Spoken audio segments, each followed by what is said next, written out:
been called so many times a fearless traveller. I am not fearless. I'm scared. So I'm Jackie. I'm from Melbourne, but I live in Bali. I've been here almost 6 years. I'm half Indonesian. I'm a former journalist turned public relations media advisor. And now I run my own business here from Bali, a PR consultancy. I wanted to do it because I saw my boss making, a shit ton of money on these big, high profile or big ticket clients. And I was getting nowhere near that, but I was doing all of the work, like literally all of it. I think within a month I was able to quit that job and just be like, fuck you, you put me down to 2 days a week and now I have all my own clients. You made it happen, because these things don't just happen. Just not sitting on your couch in Melbourne waiting for it to happen. You actually just have to do it and make it happen. I don't plan anything. I never have. Someone asked me the other day, like, do you have a template for your business plan because your business is very successful? And I was like,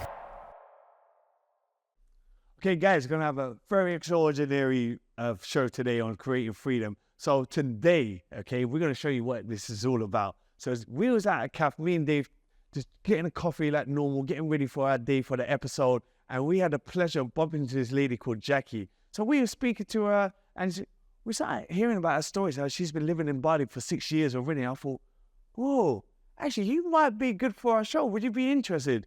And just like that, she was like, yeah, I'll jump on the show. A few hours later, we got her here talking to our show. And her story is so amazing because she's just gone from here to there. And she's gone through all the hard time through the COVID. And that's where she really found her dream of actually living her life her ways. So guys, stay tuned and get ready to listen to this amazing story with Jackie.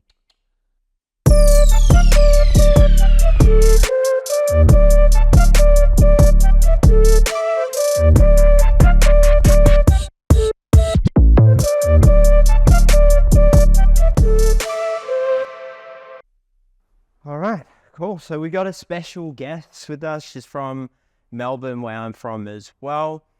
Now, let's just jump right into it. We want to know, what's freedom to you? What does that look like? What's that definition for you like? I don't think I have a definition of freedom, but when I think about what freedom is, for me, I think it's being able to do what you want, As a child, you're always, at least I was always like, I want to be able to do this, I want to be able to do that, I want to be able to eat a chocolate when I want. And, I wasn't allowed to have a chocolate when I wanted. And as soon as I got to be 18 and I had a car, I could drive to the shop and buy myself a chocolate. And no one was telling me that I couldn't do that. And so I think for me, that's freedom, just be able to do what you want, when you want, how you want it, without anyone kind of telling you what you have to do or what you should be doing. And that happens so much in our society, I think, as well, especially back in Australia, in Melbourne. There's a certain thing that you should be doing or path that you should be taking, and you should go to uni and you should do this and you should do that. And, maybe you don't want to do that. So I like that. Doing what you want. Yeah, it's when good. you want.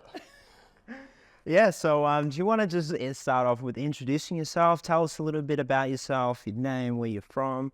Yeah, so I'm Jackie. I'm from Melbourne, but I live in Bali. I've been here almost 6 years. I'm half Indonesian, so I have a connection to this place. I've been coming here since I was a baby, and I'm a former journalist turned public relations media advisor, and now I run my own business here from Bali, a PR consultancy.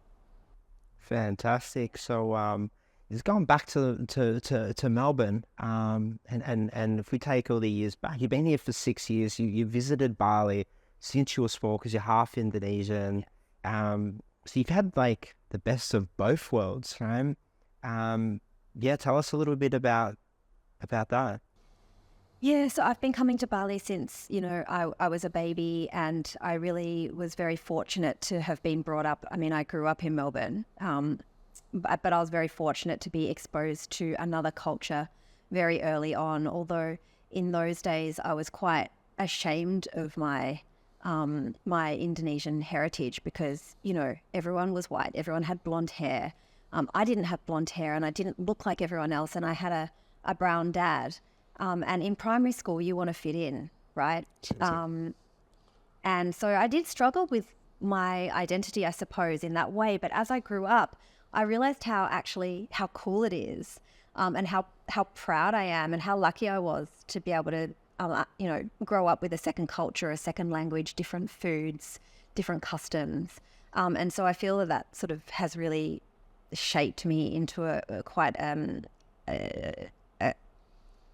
progressive, interesting person, I suppose, having not grown up sort of looking and being like everyone else.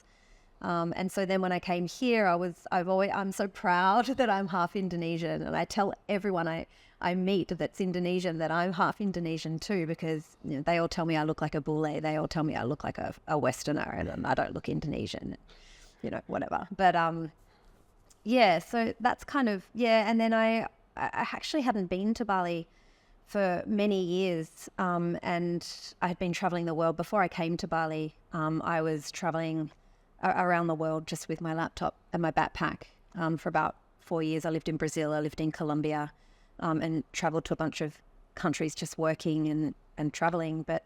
And I didn't actually mean to come to Bali. A friend was coming, and she had a breakup or something, and she had no one to go with and didn't want to go alone. And I was like, I guess I can come to Bali.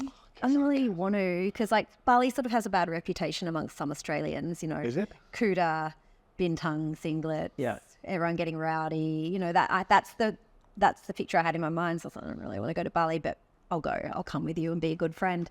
And we came to Canggu, this is end of 2018, and I loved it and never left. So that was supposed to be 2 weeks. Wow, that's hectic. And, people are watching and listening as well. Like, they see this life that you're sort of living, right? But growing up, like, who were you sort of before? I feel like, just by the sounds of it, you already, your work was, in digital anyways, from my understanding. I guess, how did you get into that?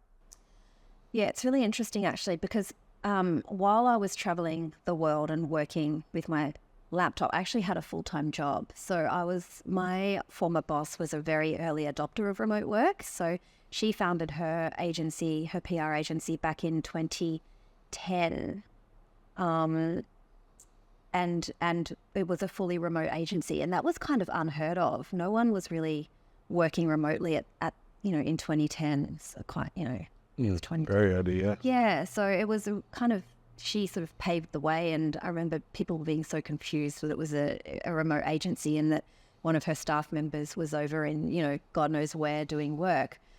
So that's how it started. But the reason I applied to work for her is because in 2010, well, no, it wasn't 2010, it was 2014, I was living up in Sydney actually and I had a full-time job, and my dad got sick down in Melbourne, like gravely ill, very, very sick. And I was having to fly down to Melbourne all the time, weekends, to spend what little time I had left with him.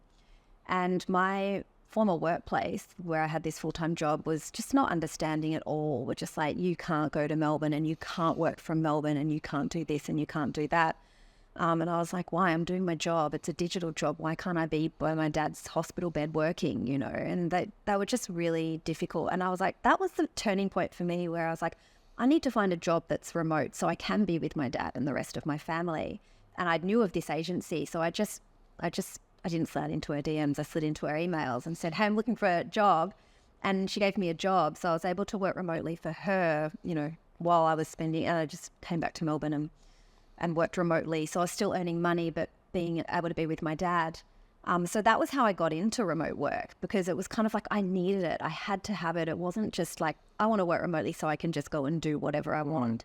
It was like, I need to be with my family, but I also need money. So I was working for her remotely. And that's how I got the idea in my head, because it was more of a necessity than anything else. Yeah, it was by situation. Yeah. You had to make that decision. That's right. There's no way about it. There's Yeah. two ways about it. Yeah. She wanted to be with your dad. Yeah, Right? exactly. Yeah. I really like that, because you you've done it so far back as well. And you know, when I think about it, I can't remember anyone doing it in 2010. Yeah. Around that time. And you know, everyone, I want to live my life my way, you know, the whole freedom thing. And it's like, yeah, you've done that really, really good.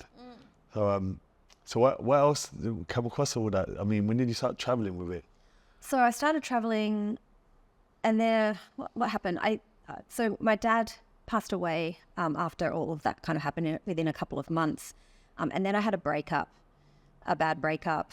And so I was remote because I had a remote job, but nothing was holding me to Melbourne where my dad was, or Sydney where my partner was. So I was like, wait a second, I can work remotely. I don't have anything really tying me to Melbourne or Sydney anymore. And I'd actually like to escape for a while. So I just packed up my stuff and I went traveling. So that's how I got into that. I was like, I just need to get away from Australia for a bit. And fortunately, I already had the remote full-time job, so I was getting a full-time income, but able to travel. So you took full advantage of it. Where did you go to? Yeah. What was your first place? I think I went to Europe first, and then I went over to Brazil and did all of South America and Central America. So I spent about 4 years, I think. It was 2015 until I got to Bali. So yeah. And you know, when you packed up and left because you needed to go, like, did you have sort of a skeleton plan? Did you have no plan at all? I never planned. I just hopped on a flight to Brazil and was like, let's see what happens.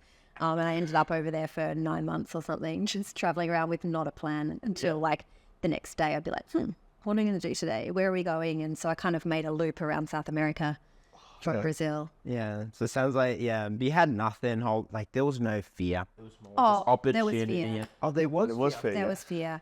Just because, you know, I just heard so many scary stories about South America, and, you know, that it wasn't quite safe. And as a female traveling alone, you know, and I was like, you know, I guess, you know, and so many over the years, I mean, I've traveled to some really interesting places alone. Like last year I was in Saudi Arabia, for example, because, you know, why not? Why not? But, you know, South America, Saudi Arabia, some other parts of the Middle East I've been, and I've been called so many times a fearless traveler. And I'm like, you know what? I am not fearless. I'm scared. I'm always scared doing this stuff, but I just kind of think, fuck it. I don't know. Oh my God, she said fucking. You know, I'm not fearless. I'm just like, fuck it. I feel the fear, and I'm like, I'm going to do it anyway. You know what, right? One of my favorite quotes here, if I remember it rightly, the cave that you fear most holds the treasure that you seek. 100%. And yeah, the way you're talking, I'm like, wow. That's all right. So you had this little bit of fear. Did people around you, because you've done this way back before people started doing it, so it's like, did people try to put this fear in your head as well, give you doubt? Yeah, your friends, family? Yep, all the time, all of them. My friend's auntie, sister's brother got robbed at knife point in Rio de Janeiro. I'm like, okay, so if you've been robbed at knife point there, tell me about it. Yeah. But I don't want to know about your friend's sister's brother's cousin. You know what I mean? Like, everyone was just saying, I know this person that this happened to, and I know that, and I'm like, tell me a first-hand story. Yeah. Then I'll listen to you. But I know people in England who's been robbed at that point. It's like, geez. It's like, come on. Yeah. I mean, of course, you've got to keep your wits about you when you're traveling alone, but, you know. What was it like, though, when you travel there? Is that, you know, like all the fear that people put in your head? I mean, was like, what is going on? I was never mugged. I was never robbed. I was never this. I was never that. I was smart. I'm not an idiot. I never had my phone out, you know, out in the middle of the street. You know, I was smart. I had money in my shoe and all of those types. So you want to, but I've been told about that. You know, it's maybe one of my friends who's never been there said, when you walk, have like a shit phone in your pocket and put your other phone like in your bum or something like that, you know, in case you get robbed. Yeah. But it's like, even when I first started going traveling, I was in Thailand, and then I was going to go to Cambodia. My friends would message me and say, bro, be careful Cambodia, yeah? Like, I'm like, wow, what's wrong with Cambodia? Oh, it's dangerous. I'm like, have you been there before? They're like, no. I'm like, exactly. My friend, my sister, this person singing. Yeah. I love that. Yeah, but everyone tried to instill fear in me, of course. But, you know. got to do these things. I think you know, because you were traveling, you know, you had the opportunity to travel at sort of a young age, and I did as well, right? But those people that were telling you like, hey, don't go, this is dangerous, have they traveled? Maybe have they traveled before? And Yeah, I think they've travelled, but, you know, I guess maybe to some safer places, like, you know, somewhere in Europe or 2 weeks holiday. You know, yeah, exactly. Or, you know, I mean, most of my friends are well travelled, but none of them had been to South America. But I mean, yeah. I mean, what are them people doing now? The ones who had that fear. I mean, are they still? Been yet, even though I've showed them that it's possible. Are they still like living back in Australia, the normal life? 9 to 5. There you go.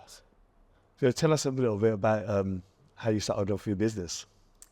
So I was living in Bali, still working for this remote company that I'd started working for earlier, and I had wanted to start my own business for a really long time, but of course I was scared. You know, why would you go from a full-time salary to trying to find your own way of making money or your own clients when you have this sweet job where someone else looks for the clients for you and you just get a salary and do your job. But I wanted to do it because I saw my boss making, you know, a shit ton of money on these big high profile or big ticket clients, and I was getting nowhere near that, but I was doing all of the work, like literally all of it. So I was like, hang on, if I got those clients for myself, I could get all the money, not just a salary. So I was like, really need to do this. But I was so scared. I just was just like, no, I'm not going to get any clients and I'm not going to be able to make this work. And what if I become homeless? Like, you know, catastrophizing, of course, like, you know, it could be the end of the world. And then COVID happened and my boss put me down to 2 days a week, like that, just 2 days. And so I was like, I'm going to have to try and I'm not going to sit on my couch for the other 3 days. I'm a doer. I like to do things. So I was like, all right, I'm going to look for my own clients then. And then I had this idea that, you know, I'd look for my own clients and eventually I'd be able to quit my job and then my agency would start. And then I looked for clients and then I got clients like almost straight away. And I think within a month I was able to quit that job and just be like, you know, fuck you. You put me down to 2 days a week and now I have all my own clients, so I don't need you. Sort of a thing. I was going to ask you if you've done it that way, because I normally say to people, you know, keep your same job if you can, but then try to start off the other job. Once that job starts earning more money or twice the amount of money as your normal job, then quit it. Yeah. So you had that opportunity. Exactly. I'm not a huge risk taker, although it might seem some of the decisions I make in my life, I take risks. But when it comes to things like that, I'm not a big risk taker. So I had to make sure I had clients before I quit. So many people just quit their job and be like, I'm going to do it. And I couldn't do that. I think it's smart. It's a smarter way to do it. Yeah. It is. Like, I've made that mistake where I was just quit. Yeah. When you had your first taste of like money online, I was wrapped. I was over the moon. Yeah. But then that didn't go so well because it was seasonal. Right. Then I was struggling for a bit as well, but it was a hard lesson to learn. And so I think, definitely doing that way is 100% more smarter. Yep. Especially for, those that are listening as well, right? If because some of them do want to, it's good to test things out, right? And see if that worked. But so it was during COVID, right? Yeah. You had sort of your clients as well. I was pushed to do it. If COVID hadn't have happened, I don't think I'd be doing what I'm doing now. You know, it really pushed me off the deep end to kind of be like, okay, this is what I'm doing. So that's how it happened. And then it kind of just grew from there. So for someone watching this here, would you have any advice on that situation about, taking that leap of faith that you've done? I mean, I'd love to sit here and say, just do it. But, it's not that simple.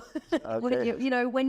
When you're actually living it, it isn't that simple. You see so many people doing this on Instagram or whatever, and you're like, how did they do that? And they make it look like they just took a risk and everything worked out. And of course there's bumps along the road, and of course you're going to run into kind of roadblocks. And, so my advice would be just keep trying, keep going. Nothing happens overnight. I have a few friends here in Bali that have kind of moved over and wanting to start their own, coaching businesses or whatever, and getting really frustrated because they've been doing it for 3 months and they haven't made any money yet. And I'm like, it doesn't work like that. You have to keep going. You have to build your audience and you have to build your offerings, and nothing happens overnight. It's hard work. Yeah. I mean, on your journey, what was one of the hardest things of living the type of style of life you live in? What was the hardest thing? This maybe the time zones when I was traveling. Clients are in Australia, I'm in the States. I'm like I've got a meeting at 2 a.m. or something crazy. I think that was one of the hardest things, and I think COVID really did help this remote work thing. I think people are much more accepting of it now, but I remember pre-COVID, and even a little, even still today, sometimes I'm a little bit, I don't care now, but it's a little bit like if you get a client and they're in Australia and they're in an office, it's sometimes a bit awkward, or I'm not quite sure how they're going to react to me being in Bali, because, you tell someone you live in Bali and they just think you're chilling and doing nothing, and you're just slack and drinking coconuts and partying on the beach or whatever. Like, yeah, I do those things too, but I say work. And so sometimes I feel like, I don't know if I'm going to get this client because they're going to be sus about me being in Bali. And, I think people are more open to it now, but definitely pre-COVID, that was, even my boss who started in 2010 and whatever, she wouldn't even tell clients that we were a remote agency a lot. She would just, it's just like, they don't need to know. But because there is a kind of, it's like a jealousy. I feel like, that you're over here, because the same thing with me as well, right? It's not something that I bring up, like occasionally I bring up, but that's far into the relationship after the deliverables have been met. Yeah. And like they're confident and sort of trust that you can be able to deliver. I think starting off as well, like now that I'm at a point in my business where I can be choosy about the clients I take on. I say no to a lot of jobs. And if you don't like that I'm in Bali, then fine, don't hire me, so I don't care anymore. But definitely earlier on, that was something I was really worried about. Yeah. I think you don't have to tell them. There's no need. I mean, unless it really comes up in it. I think I had problems with that when I had a security company. So I had a lot of people working on doors and film sets and stuff like that, standing in the cold. And if they went onto my social media, they see me. I mean, it always looks great. Like, I'm sitting on the beach with a coconut. But I did get a lot of jealousy on that stuff. But I mean, my job was a little bit more different. Yeah. Going back to remote work, there's this interesting thing that's happening in Oz at the moment. I've heard, before that I was in the bank, COVID happens, right? And now we're coming out of COVID. And I think there was a mining company that said, it was a CEO from a mining company. He's like, no, I want everybody in the office, no remote work in the office, to the point where he said, look, I don't want you to actually leave the building to go get coffee. What we're going to be doing is we're going to be, having coffee machines inside as well. So after COVID, it's this strange, half the people embrace remote work and the other half are just, they're I guess, mining or any of those, they're quite traditional, right? Banks too. They have to play nice and be, they got to be, what's the word? They can't tell how it is, the optics of it as well, and the thing. The perception of, you don't want to look like all your bank staff are, chilling somewhere or sleeping at home or whatever it might be. They need to kind of have this perception of, we wear suits and we do stuff. I don't know. It's really bizarre. I just think it's so bizarre that after the pandemic, where we all proved that we can work remotely, everyone in the world almost, I mean, apart from people who, like nurses and people who have to go to work. But, everyone in the world proved that they can work remotely and be productive. And so where is the trust that we've proven that we don't have to go to the office? And why are, so many of my friends are being forced back into the office, even if it's 3 days a week. Well, this is what happened to my cousin. She end up after COVID, even right.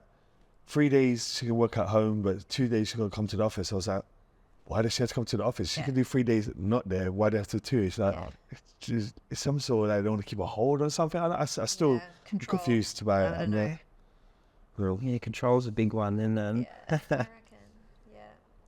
So what's been like since you've been traveling with your work stuff, like what's been like the biggest highlight of it all? Like, I mean, we are talking about the freedom here. I mean, is it?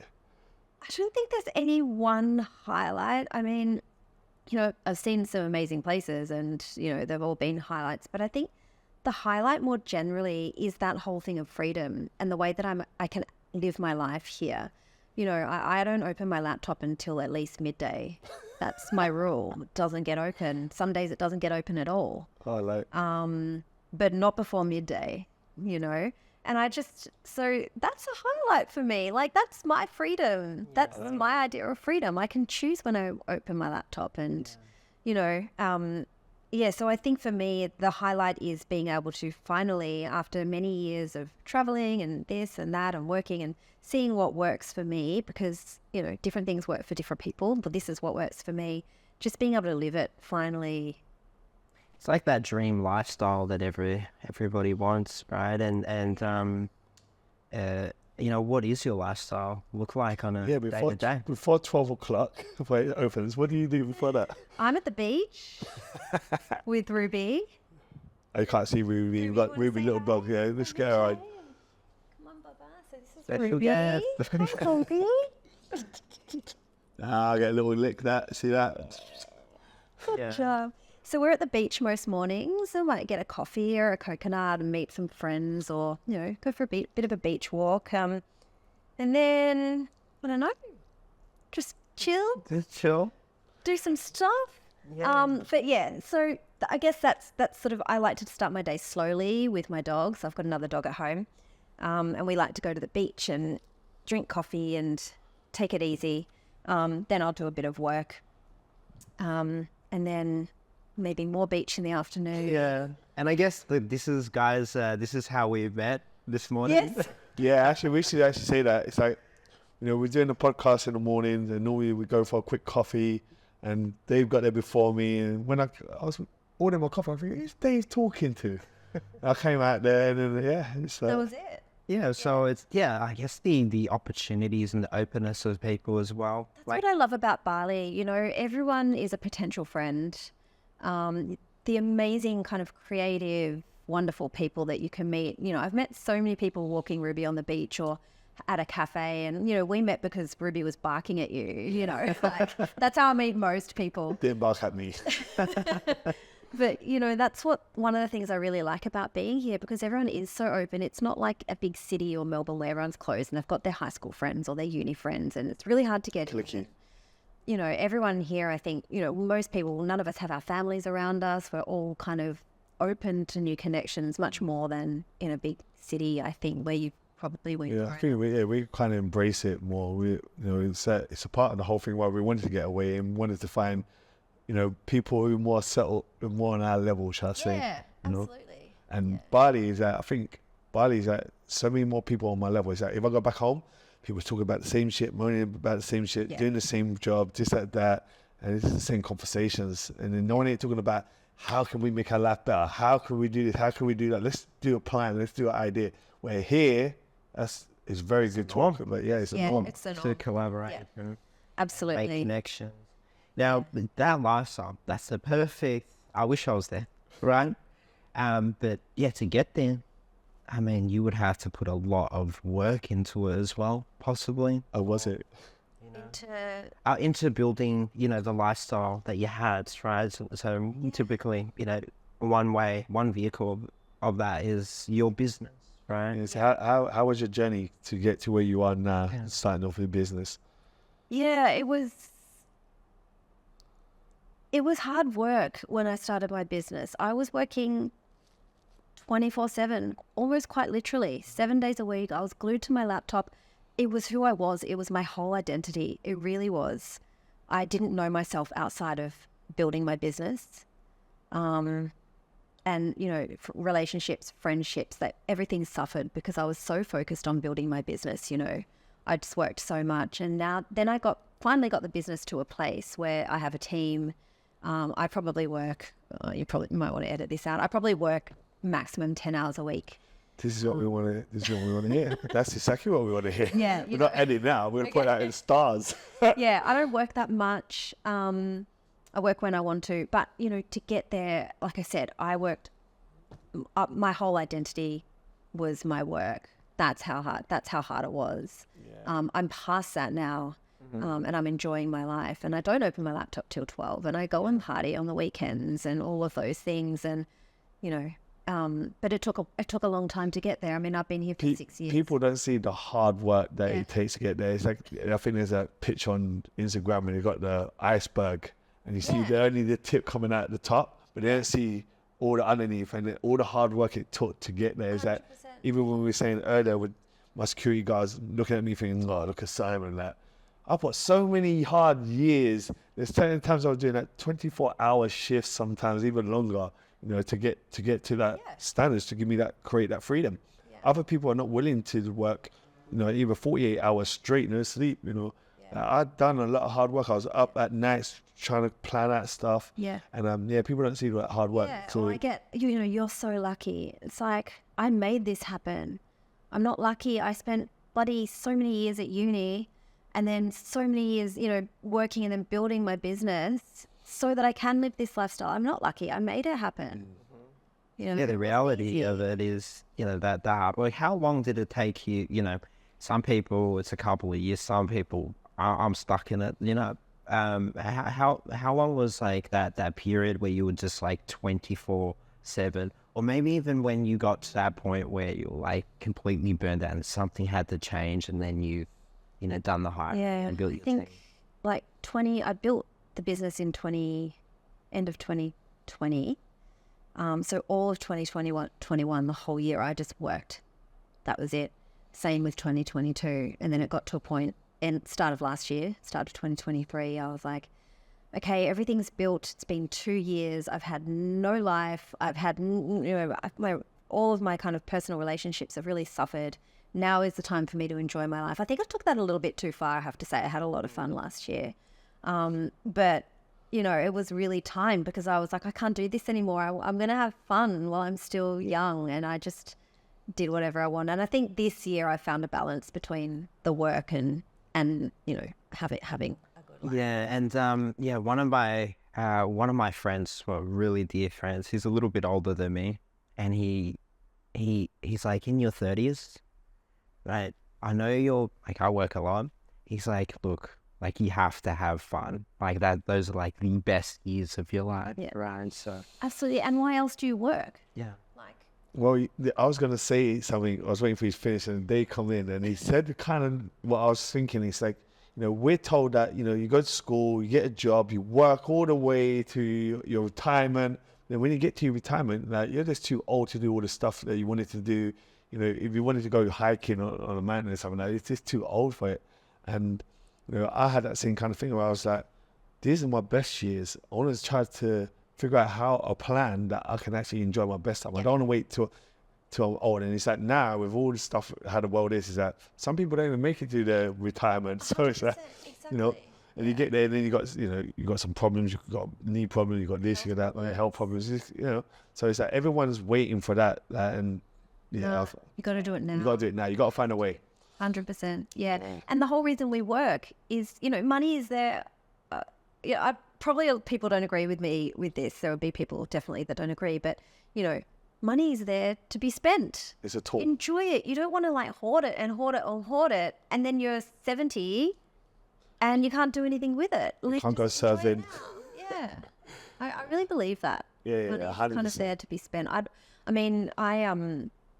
I've never placed a big importance on material things ever. I've always spent all my money on travel or experiences, because I think at the end of the day, none of us know how long we're going to live. Like, our lives could be cut short at any time, and you don't want to kind of like die with like hordes and hordes of money. You want to have just lived your life and experienced as much as you can. Yeah, someone said it to me like years ago. And I wasn't part of that because I kind of stepped away from the materialistic stuff. Yeah. And all my friends are materialistic kind of thing. And all they're working so hard to buy, let's say a pair of trainers costs £150. How many hours did you have to work to get £150 to buy that pair of trainers? But then he said to me, anyway, in a nutshell, is that when you get old and you're on your deathbed, yeah, there's going to be two kind of ways you can look at it. You can be looking at, actually, let me change this. You're not going to be looking at all the stuff that you bought, the cars, the house, this and that. You're going to think about your experiences, the places that you went, and the people you met. Yeah, he's like, you can't take any of them materialistic with you anyway. But he's like, imagine that all you've done is like work. You might have got one holiday a year if you was lucky, and then you've got this materialistic stuff which is nothing. He's like, and I sat there, I thought, yeah, I want experiences, which I was already kind of living my life like that anyway. But I thought to myself, I'm halfway through my life now, maybe a bit more, halfway through my life. And yeah, I've done so much. I've been to so many countries. I've tried out so many different things, met so many people. I love the way my life's been lived. And I think when I was growing up, I was looking at my parents, looking at my friends' parents, other people, and I thought, I could see what their life is like, and they lived most of their life, and I thought, I don't want to follow that. So it's it's so fantastic 100%. to hear you say the same thing. Yeah, definitely, absolutely. I think I was saying to my sister the other day, like, I'm so content sort of now with what I've built and how I've been able to live my life up until now that, really, if I died tomorrow, I think I've pretty much achieved everything that I wanted to, like ultimately. Yeah, I said that. I said the same thing. I said, like, if I died, I'll be actually happy because I achieved so many of my goals. Yeah. I've gone to so many places that I think when I look at the normal person back home, sorry for anything, but it's like, it will take them like 2-3 lifetimes to do what I've done in such a short time. So I'm so grateful of my life. And to me, it's like, I'm not even halfway through yet. Yeah. So that I'm really... But the thing is, I think, you made it, the point is that you made it happen because these things don't just happen. Just not sitting on your couch in Melbourne waiting for it to happen. You actually just have to do it. Action. And make it happen. You have to create your lifestyle, your own destiny, if you call it. Like, you create it by your own hands. Yeah, figure out what's important to you and go for it.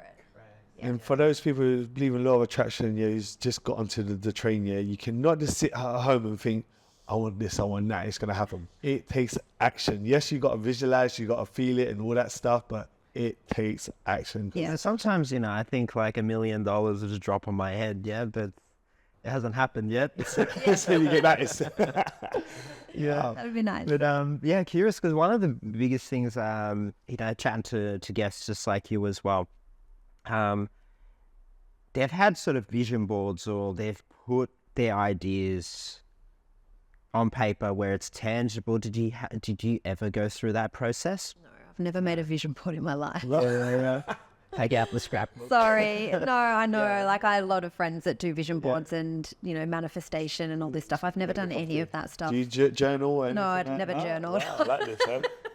I don't know. What's your secret? I just wake up and see what happens, and maybe I'll have an idea and then I'll do it tomorrow. Like, I've never planned any of this stuff. I've either been forced into it by circumstance, or I've been like, an action take. I'm going to Brazil tomorrow. Okay, let's go. I don't plan anything. I never have.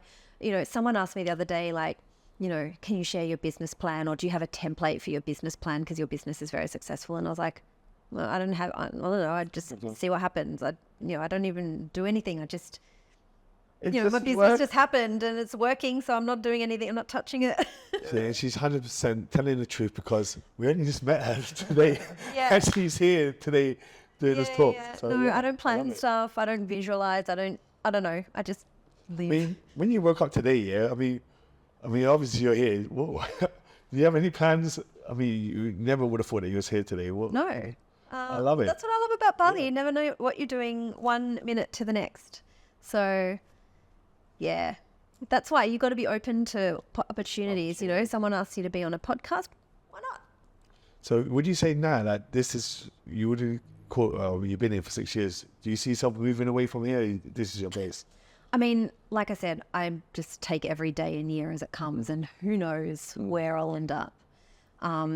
I have 2 dogs now. I was thinking that in my head, actually. You got I'm 2 not dogs. going anywhere. I just bought a house, actually. So I feel like I have finally, after all these years, put down some commitment, some roots. But, I mean, the dogs aren't sellable, but, the house is sellable. You can get, if I don't want to live here anymore, sell the house and off you go. But the dogs is the thing that, I'm... The fur babies, they call them out here, fur babies. Yeah, and they're my children. A Gojek driver asked me if I had children the other day, and I said, yeah, I had 2. And then he then started... And then I tried to explain in my limited Bahasa that I meant my dogs, and he didn't get the concept at all. And he kept asking me if I'm a single mum. I'm like, well, yeah, but they're dogs, and he didn't get it. But yeah, they're my babies. I'm not leaving them. So I'm going to be here for at least the next 10 or 15 years. Yeah. Okay, cool. 10, 15 years. Because the question I was going to ask you is like you've been traveling for a while, and then you just said that you've, purchased a property here. When you do something like that, it is, it's like, well, I guess you can sell it, but it is going all in, and it's maybe possibly, and just making huge commitment. It is, because, what was your, where were you at in terms of that decision? Buying a house? Yeah. I guess having been here for 6 years, having 2 children, 2 dogs, my whole friendship base is here now. Like, I have a big community. I realized that, and the other thing is, I mean, I've traveled to, I think I'm like up to country 67 or 68 now. Like I've done a lot of countries, and Bali is the only place, aside from one place in Colombia, that I've been like, I'm home. I've never really had that before. And so for me, having traveled to so many countries, this is where I feel home. I haven't felt that before. So I don't think I'm leaving, and that's when I was like, okay, I've been here for 6 years. I've got 2 dogs. I'm sick of like moving every 2 years and dealing with landlords, and like, why not? Yeah. When you first came here, what was it like, making those connections and friendships? Because that's probably one of the bigger fears is, and it is a problem with with people that are working on their laptop, loneliness, right? Back in the day, I sound old. There was a co-working space called Dojo down in Echo Beach, and it was kind of world famous, one of the best co-working spots in the world. It ended up closing during the pandemic, I think. But I spent a lot of time there, and all my friends are from there even to now. This is back in 2019, and it was a really great place to make connection because it was a social, I mean, you never got any work done there. It was very social, beach and beers on a Friday night and barbecues and all this sort of thing. So that's how I found my community, I think, through that co-working space, and then through friends of friends, and, getting invited to whatever and saying yes to everything, Yeah. And I meet so many people like walking my dog or at cafes, or, because I'm just open to chatting to anyone Yeah, Bali's got that sort of good energy, spirit thing, kind of thing. Like, Totally. Look, so many people talk about it, and it's like, yeah, I totally believe it. It's like everyone's on this good vibe. Yeah. Yeah. Yeah. And everyone's very open as well. Yeah. And so, I guess for us, it's the people back at home, and what's inspired this podcast as well is I want to give a, insight into what, not an insight to what, like, the stories behind, like, what, what that life in Bali sort of entails, or how we got here, essentially, right? Do you have any words for, people back at home that may want to pursue this? Do you have any advice or any pointers or any first steps? If someone is possibly thinking. Yeah, I would say to travel to the place that you want to maybe base yourself in first, because, you get a feeling about a place, and Bali's not for everyone, and some people prefer Thailand or whatever. So, and I see a lot of posts on, there's a group called Girls in Bali, on Facebook, and girls are posting things like, I'm going to move to Bali. I've never been before. Like, what type of work do you all do? Like, how can I make this work? And, my first thing would be like, come for a bit, come for a few months, see if you like it, and then kind of figure it out from there, because then you'll be able to get excited about it, I think. So traveling to wherever you think you might want to base would be the first step, and seeing if you actually like it. Yeah, and finances is like a big thing as well, right? Like, you've been in business, do you have, where would you start, or would you, someone who's watching, where would you start, or somebody that already possibly have skills, where would you? Yeah, I think a lot of people have trouble with this. I think I was lucky because, well, I don't like the word lucky, but the skills that I have are online and they're digital, and I can do them from anywhere. So I think having some sort of skill is really important, whether it's digital marketing or social media, or, one of those skills that you can do online, graphic design, something like that.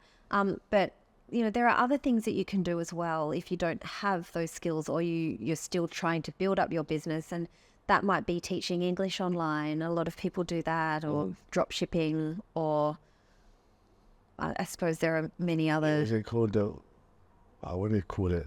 When you're doing the selling stuff, e-commerce. Yeah, e-commerce. Yeah, that's a big one.